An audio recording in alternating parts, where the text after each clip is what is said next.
Bismillahirrahmanirrahim. Assalamualaikum warahmatullahi wabarakatuh. Jadi pada hari ini, video ini adalah bertujuan untuk membentangkan kajian mini yang telah kami lakukan, iaitu aplikasi nilai-nilai murni dalam hubungan kekeluargaan sepanjang tempoh kuarantin ketika Perintah Kawalan Pergerakan iaitu PKP. Tiap daripada mereka akan membentangkan bahagian-bahagian yang telah kami lakukan dalam kajian mini ini, iaitu yang pertama adalah pendahuluan, yang kedua adalah metodologi kajian, yang ketiga adalah dapatan kajian, dan yang terakhir keempat adalah pembincangan dan kesimpulan. Baiklah, sebelum kita pergi kepada pendahuluan, saya akan terangkan secara ringkas abstrak kajian ini. Jadi, kajian ini dilakukan untuk mengetahui cara pelajar Institut Pengajian Tinggi mengaplikasikan nilai-nilai murni dalam kehidupan berkeluarga sepanjang tempoh kuarantin ketika PKP. Jadi, seramai 5 orang informan telah dipilih untuk terlibat dalam kajian kualitatif ini. Cara nilai murni juga diterapkan oleh informan dikenal pasti dan seterusnya melalui proses pembandingan jawapan untuk melihat persamaan dan perbezaan cara nilai-nilai murni tersebut diaplikasikan. Jadi, saya akan bagi tugas saya kepada Syafiq yang akan membentangkan tentang pendahuluan. Hai, nama saya Muhammad Syafiq bin Nordin. Hari ini saya akan membentangkan tentang pendahuluan kajian kami. Yang kita sedia maklum, keluarga merupakan unit sosial terkecil yang utama bagi seseorang kanak-kanak. Sebelum kita kenal dengan dunia luar, sudah tentu ibu bapa kita merupakan manusia yang pertama yang akan menjaga dan mendidik kita tentang ilmu dunia dan juga ilmu agama. Nilai murni boleh dimaksudkan dengan akhlak, budi pekerti, kelakuan, tabiat watak dan juga perangai seseorang. Menurut Kamus Dewan Bahasa dan Pustaka, nilai murni ialah ajaran atau pegangan bukan buruk baik sesuatu perbuatan, iaitu kelakuan, akhlak, kewajipan dan lain-lain yang berkaitan dengan apa yang betul atau adil. Kajian kami berkait dengan tempoh kuarantin yang telah dilaksanakan oleh Kerajaan Malaysia baru-baru ini. Ini adalah untuk mencegah wabak daripada terus berjangkit. Sejarah telah membuktikan bahawa wabak penyakit berjangkit boleh membawa kesan yang begitu serius sehingga menggugat kestabilan, seterusnya menyumbang kepada keruntuhan sesebuah tamadun. Seterusnya saya beralih kepada pemasaran kajian untuk kajian ini. Kajian ini dilakukan kerana ingin tahu tentang cara nilai murni diterapkan di dalam kalangan mahasiswa dalam kekeluargaan sepanjang tempoh kuarantin yang dilaksanakan. Untuk melihat persamaan dan perbezaan cara nilai murni diterapkan oleh mahasiswa IPT dalam ahli keluarga masing-masing. Untuk objektif kajian, terdapat 3 objektif kajian untuk kajian ini. Objektif kajian yang pertama, mengenal pasti cara nilai murni diterapkan dalam keluarga sepanjang tempoh kuarantin. Dan untuk objektif kajian yang kedua, melihat persamaan dan perbezaan cara nilai murni diterapkan dalam kekeluargaan. Untuk objektif yang terakhir, meneliti manfaat nilai-nilai kekeluargaan ketika kuarantin. Sekarang kita pergi ke skop kajian untuk kajian ini.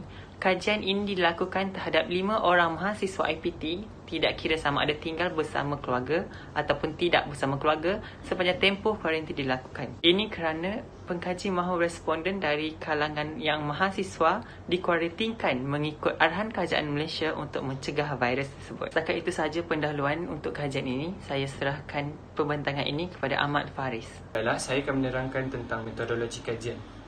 Kajian kami merupakan sebuah kajian kualitatif dan kami menggunakan kaedah kajian lapangan dalam penyelidikan kami.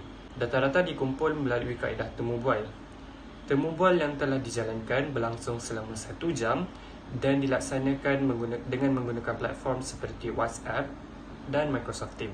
Sebelum sesi temu bual dimulakan, kami mendapatkan persetujuan termaklum ataupun informed consent daripada informan-informan untuk mendapatkan kebenaran mereka untuk merakam dan membuat analisis berdasarkan jawapan-jawapan yang mereka telah beri.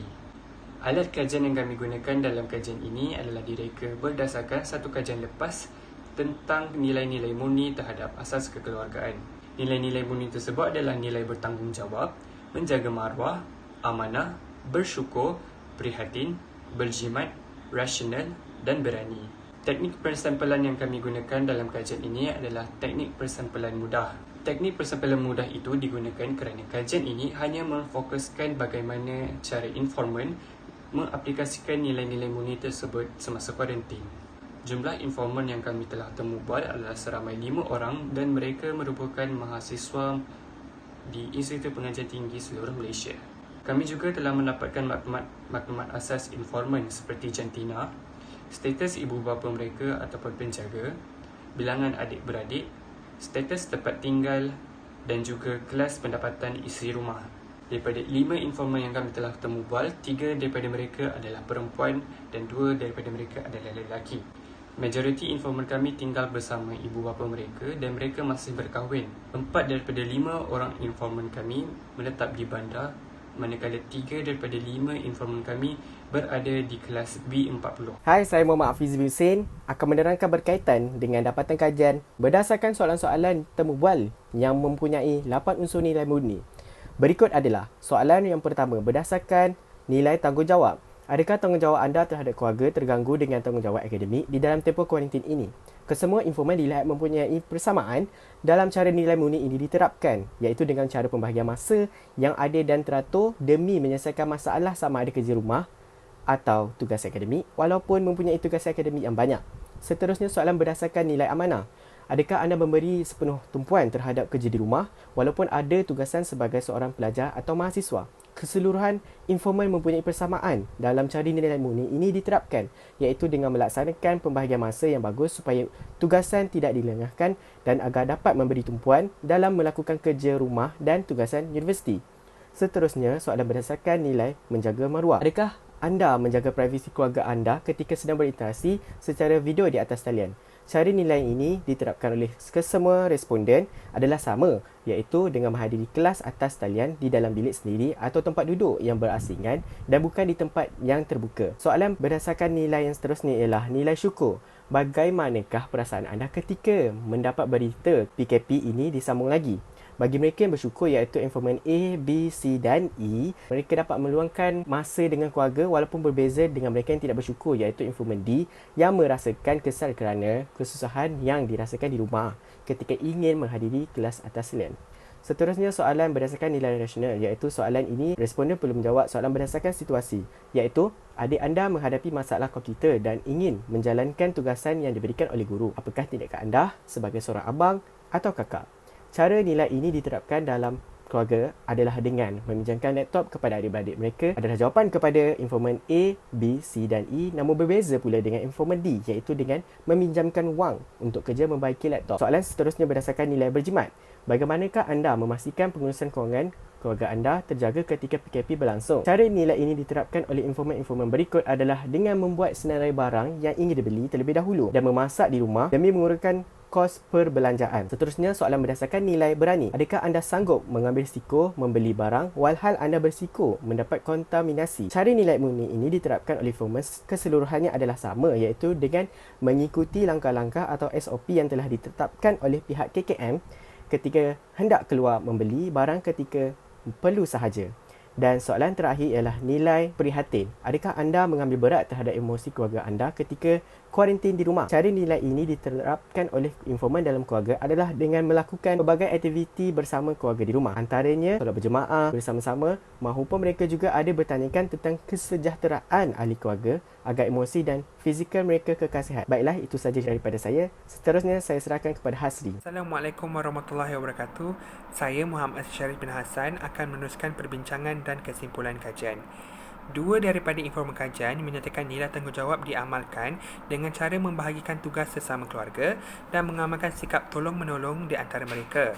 Namun begitu, informan C dan D merasakan tanggungjawab terhadap keluarga mereka terganggu kerana timbulan tugasan kelas atas talian yang terlalu banyak.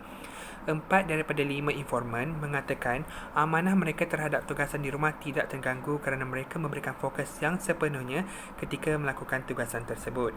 Namun begitu, informan C meluahkan yang dia berasa terganggu untuk menggalas amanah terhadap tugasan di rumah bersama keluarga sepanjang tempoh PKP. Kesemua informan mengatakan bahawa mereka mengaplikasikan nilai menjaga maruah dengan mengambil berat terhadap privasi keluarga mereka. Informan A dan E menyatakan penuh kesyukuran apabila PKP dilanjutkan, manakala 3 informan yang lain pula meluahkan rasa sedih. Kesemua informan mengambil langkah rasional dengan meminjamkan laptop kepada adik mereka sekiranya adik mereka memerlukan penggunaan laptop untuk tujuan belajar. Informan A, B, C dan D mengamalkan nilai berjimat cermat dengan menggunakan teknik membeli barang, keperluan dan bukannya kehendak. Informan A pula mengambil langkah inisiatif yang berbeza dengan cara memasak di rumah. Kesemua informan memberanikan diri untuk membeli barang di luar dengan mengamalkan SOP yang ditetapkan oleh kerajaan agar risiko penyebaran wabak dapat dikurangkan agar kesihatan dapat dijaga. Nilai prihatin dapat dikenal pasti diamalkan oleh setiap responden dengan bertanyakan khabar dan kondisi emosi setiap ahli keluarga mereka. Rata-rata informan mengaitkan nilai murni dan nilai kekeluargaan sebagai nilai-nilai positif yang wajar diamalkan dalam hubungan kekeluargaan. Kesimpulan kajian, nilai-nilai murni dalam konteks hubungan kekeluargaan diterapkan oleh mahasiswa IPT sepanjang tempoh PKP di rumah. Dapatan kajian menunjukkan bahawa nilai-nilai murni yang dapat membina kekuatan jiwa dan kepribadian telah dimanfaatkan oleh kelima-lima responden. Sekian itu sahaja daripada saya. Terima kasih.